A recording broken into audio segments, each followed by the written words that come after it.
Olá, eu sou a professora Regina e nós estamos hoje aqui para uma aula do 8º ano.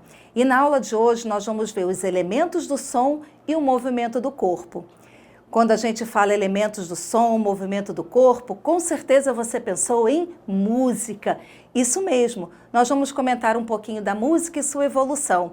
E eu digo para vocês que a música não é algo recente, não. A música nasceu desde a pré-história.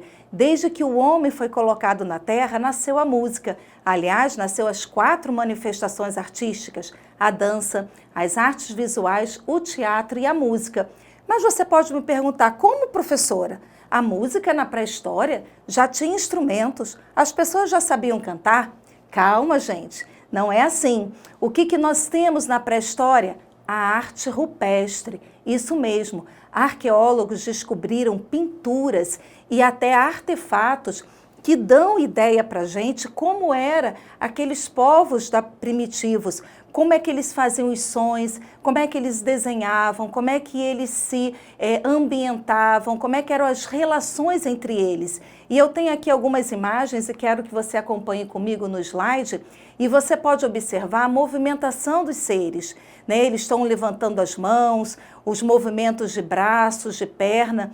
Isso nos dá a ideia de que eles poderiam estar reverenciando alguma coisa, estar dançando, estar fazendo algum tipo de culto. Eu quero lembrar a vocês, gente, que a arte da pré-história, ela é ritualística.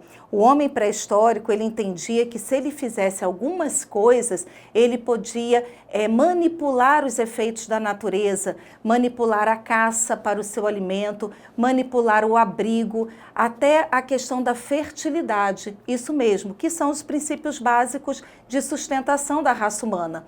Nós temos aqui outras imagens, e eu quero que você também acompanhe, mostrando como é que a posição desses homens, né, desse desenho rupestre, né, na rocha, está mostrando como se eles estivessem fazendo um culto com um animal, né, como se eles estivessem homenageando aquele animal. Nós temos outras imagens também de elementos que parecem estar circulando em torno de uma árvore e assim por diante. Então, esses vestígios nos dão a entender como é que o homem primitivo agia. E eu tenho um artefato bem antigo, acompanha aqui comigo, que é uma flauta. Isso mesmo. Gente, esse artefato que vocês estão vendo foi a primeira flauta. Ela foi feita de osso de ave. Aves, com certeza, bem grandes, e esses orifícios dão a entender de que esse instrumento era um instrumento de sopro. E aí você pode perguntar, para que eles usavam instrumento de sopro? Gente, os primeiros povos, eles, nos vários períodos da pré-história, né, nós temos o paleolítico, nós temos o neolítico, nós temos depois a idade dos metais. Nos períodos mais anteriores, eles usavam artefatos batendo nos outros, batendo no corpo humano, fazendo os sons, e esses sons eram uns sons de imitação da natureza, até para que ele pudesse se preservar, ele pudesse se proteger. Ele ouvia os sons dos outros animais e tentava imitar. Nós temos no período paleolítico essa questão do som da voz. Claro que o homem primitivo, ele não falava e articulava as palavras como nós temos hoje, mas pela imitação ele conseguia se comunicar. E no período neolítico, que ele já tem um agrupamento de pessoas, eles já plantavam, eles já criavam alguns animais, nós temos instrumentos, gente, membranofones, que são instrumentos com membrana, tipo tambores. Também foram encontrados instrumentos cordiofones, com cordas, e geralmente as cordas que eram esticadas eram feitas de tripa de animal. E nós temos os instrumentos aerofones, como esse da flauta que eu mostrei para vocês, instrumentos de sopro. E com o desenvolvimento da escrita e das comunidades, é claro que esses instrumentos foram sendo aperfeiçoados. E nós falando de som, de música, né, eu quero mostrar para vocês 4 elementos fundamentais do som. Acompanhe comigo no slide. Esses elementos são 4: timbre, altura, intensidade e duração. O timbre, gente, é a cor do som, é a identidade do som. Eu gosto muito de uma definição que diz que o timbre é a digital do som. Você imagina duas pessoas gêmeas, gêmeas idênticas. Se você pegar a identidade de uma e pegar a identidade de outra, essas identidades, essas digitais são diferentes, porque uma pessoa não é igual a outra, embora a aparência seja igual. E quando você fala de timbre do som, é isso mesmo. Você reconhece que cada som é único, ele soa de uma maneira bem diferente. Por exemplo, você está me ouvindo falar nessa aula, se você não estiver olhando para a sua televisão e for um outro professor, você não vai dizer que é a professora de arte. Você vai dizer, é a professora de português, de matemática, porque você reconhece pelo seu ouvido aquele timbre. E com os instrumentos acontece a mesma coisa. Você tem o violão diferente do som da flauta, diferente do som de um violoncelo, de um pandeiro, de uma bateria. E dentro da mesma característica do som, por exemplo, o violão. Se você for numa loja para comprar um violão, às vezes você pede para o vendedor, eu quero ver esse violão. Aí ele te mostra, você toca, você escuta. Agora eu quero aquele outro. Você ouve o som de um instrumento para o outro, mesmo que seja o mesmo instrumento, também soa de maneira diferente. Tipo de corda, a maneira como ele é construído. Então, timbre, gente, ele é inconfundível, ele é essa identidade do som. Nós temos ainda a altura de som. A altura vai diferenciar sons agudos de sons graves. E nós temos que lembrar que o som, gente, é propagação de onda. O som vem pela vibração de um corpo. E quando eu tenho as alturas, é justamente essa diferença de vibração. Quanto maior é a vibração de um corpo, mais agudo é o som. Quanto menor a vibração, mais grave é esse som. Nós temos também o elemento chamado intensidade. E intensidade é força, tem a ver com amplitude, é a quantidade de som. Eu posso cantar bem alto que meus vizinhos todos vão ouvir. Ou eu posso cantar bem baixinho que apenas na minha sala as pessoas vão ouvir. Então isso é intensidade, é força. E eu tenho ainda a duração, que é quanto tempo dura cada nota no meu ouvido. E essas durações variadas de som também vão diferenciar no ritmo. E eu tenho uma novidade para vocês. Estamos conosco aqui um professor chamado Luiz Monteiro. Ele é professor de música e vai nos exemplificar, junto com o cavaquinho, essas qualidades do som. Tudo bem, Luiz? Tudo certo, pode chegar. tudo bem. Vamos lá? Como é que Vamos é o lá. timbre desse instrumento? Que Então, instrumento é esse? Um cavaquinho de 4 cordas, né? O timbre dele é um som bem agudo, né? Um pouco mais agudo que o violão. O violão tem mais 2 cordas a mais, se torna um pouco mais grave. Certo. O cavaquinho mais agudo, né? Devido ser menor também, a caixa acústica dele é menor e dá um somzinho mais agudo. O também. som mais agudo, muito bem. E a altura das cordas que nós falamos, pela vibração, quanto maior, né, quanto mais larga, né, quanto mais grossa é a corda, podemos dizer assim, o som fica mais grave. Vamos então, lá? Aqui, vou exemplificar aqui, ó. A corda mais aguda, né?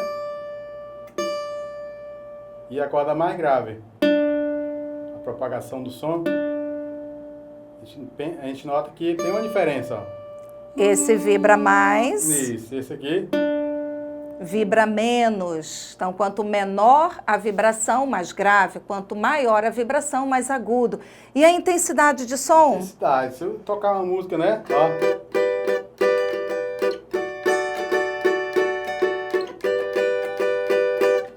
Um exemplo agora, um outro exemplo, né?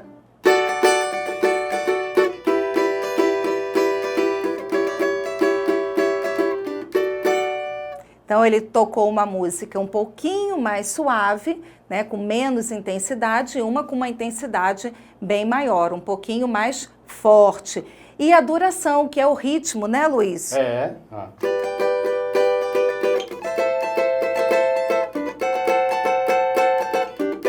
Vê que o ritmo está constante ali, né? O movimento está...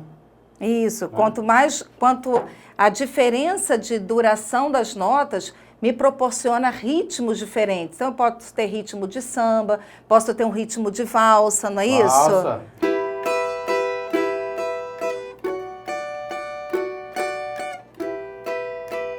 Isso, muito bem. Muito obrigada pela sua Nada. participação, Obrigado, viu, obrigado Luiz? mesmo. Até mais. Ficou bem entendido, gente? Com certeza, eu tenho certeza que você entendeu bem essa questão. E nós vamos seguir adiante nessa aula falando sobre o movimento do corpo. Isso mesmo, gente, quando a gente fala de música, a gente fala também de movimento, de dança. Nós podemos ter apenas uma música sem ter dança, mas é impossível, gente, ter uma dança sem ter a música. E o movimento, a dança, é uma linguagem, ela tem que transmitir uma mensagem, assim como a música, assim como as artes plásticas, a poesia. Eu quero mostrar para vocês aqui nesses slides algumas imagens de dança. E aí você pode ver uma dança mais moderna, uma dança mais clássica, uma dança mais elaborada. Então, assim, eu tenho vários tipos de dança. E eu quero chamar a atenção para vocês de um artista, né, um pesquisador dessa linguagem, que é Rudolfo Laban. Esse artista é super importante, ele estudou a questão da dança e ele vai qualificar, gente, os movimentos em dois tipos. Um tipo são os funcionais, que são os movimentos do dia a dia. É você subir uma escada, é você escovar uns dentes, é você escrever, pintar, desenhar. São movimentos do dia a dia. E tem os movimentos expressivos.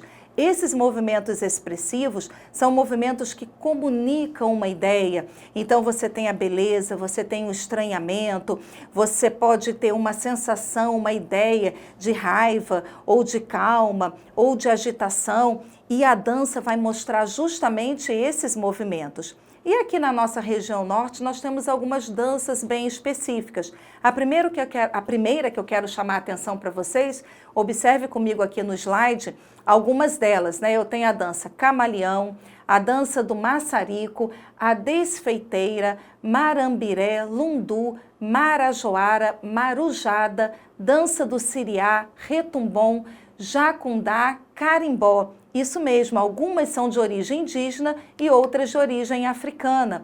Nós temos aqui algumas dessas imagens do carimbó, da marujada, do lundu. Muitas delas, ou a maioria delas, vieram, né, com os negros escravizados no Brasil e tiveram a sua mistura com a cultura indígena. Eu quero só falar para vocês um pouquinho das características de cada uma delas, né? A primeira do camaleão.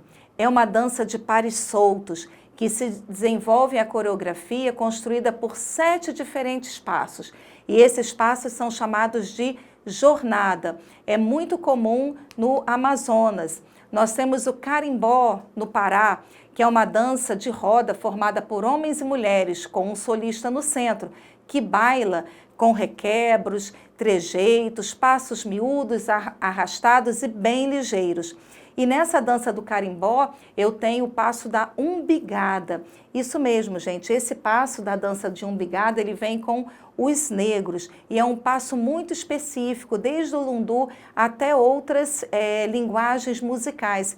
Até no início do samba, esse passo também era usado. Acompanhe comigo mais uma, que é a dança do maçarico. Né, apresenta música saltitante, com coro alegre e animado, e os dançarinos são organizados em pares.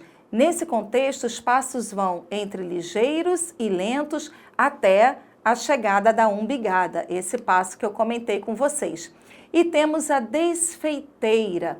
Né? Essa dança eu tenho os pares que dançam soltos pelo salão e quando eles chegam perto de quem está tocando, né, dos instrumentos, a música para. E quando a música para, o casal que está mais próximo tem que recitar um verso. Isso mesmo, se eles não recitarem, eles acabam tendo que pagar uma prenda. Né? Então, algumas características da dança do norte. E eu vou deixar com você também, gente, algumas atividades, tá? A primeira, eu tenho certeza que vocês vão aprender, né, vão responder rapidamente, que diz assim: o som é um fenômeno acústico. Sons são ondas produzidas pela vibração de um corpo qualquer. Pela frequência da onda, podemos classificar o som em altura, intensidade, timbre ou duração. Rapidinho, você com certeza soube que a resposta certa é altura. Isso mesmo, falamos que a altura tem a ver com frequência sonora. Quanto maior a frequência, mais agudo, quanto menor a frequência, mais grave. E eu deixo uma atividade prática para você. Eu tenho um site aqui do YouTube e esse site vai te mostrar como construir um instrumento musical. E aí você pode construir esse instrumento e junto com as músicas, né, da nossa região e os ritmos de dança, você pode tocar, né, esses ritmos, essas músicas com esse instrumento. Além dessas atividades, outras atividades você encontra no portal Eduque. Muito obrigado pela aula de hoje e até a próxima!